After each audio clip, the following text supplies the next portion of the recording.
ఒక ఆయన నేనే ఒక ఉదాహరణ చెప్తాను. నా ఎన్నికల్లో అంటే నేను అతనికి చాలా హెల్ప్ చేసిన. అతను ఎమ్మెల్సీ ఎన్నికల్లో ఓటేసిండు నాకు. ఏమని ఓటేసిండు? ప్రిఫరెన్షియల్ ఓటు కదా. రెడ్డి గారు ఓటేసిండు, నాకేసింది చెప్తున్నా. ఇక్కడ అన్నా నీ కోటేసిన అని పంపించిండు నాకు. ఈయన 1 నెంబర్ ఓటేసిండు, కరెక్ట్. అన్నా నీ కోటేసిన అని పంపించిండు.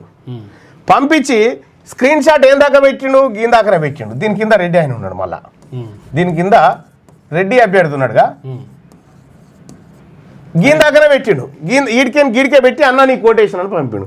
ఆయనతో కింది పెట్టలేదు ఏమయ్యా అని అంటే ఇక మావోనికి వేయాలి కదా అన్న. Second preference ఇచ్చేసిండు. కాంగ్రెస్ పార్టీలో ఉండి సెకండ్ ప్రిఫరెన్స్ ఆయన కుల పైన కేసుకుండు. ఇంకా నయం, ఫస్ట్ నాకు వేసిండు కానీ ఇంకా సెకండ్ నాకు వేసి ఫస్ట్ ఆయనకి వేయలే. ఆయన కొంత నయమే. ఇంకా మీరు ఇక్కడ మరి ఆ అధికారి అప్పుడు ఫోటోలు తీసుకున్నారు, ఎట్లా తీసుకున్నారో తెలియదు కానీ ఇక్కడ జూబ్లీ హిల్స్లో ఏ పార్టీలో ఉన్న రెడ్డి అయినా రెడ్డి ఆయనకే ఓటేస్తాడు. జూబ్లీ హిల్స్లో ఏ పార్టీలో ఉన్న కమ్మ అయినా కమ్మలకే ఓటేస్తారు. ఇక జూబ్లీ హిల్స్లో ఏ పార్టీలో ఉన్న బీసీ ఏం చేస్తాడంటే ఆ పార్టీ అంటాడు, నాకు పార్టీ ముఖ్యం అంటాడు. వాళ్ళకేమో కులం ముఖ్యం, వీళ్ళకేమో పార్టీ ముఖ్యం అన్నట్టు.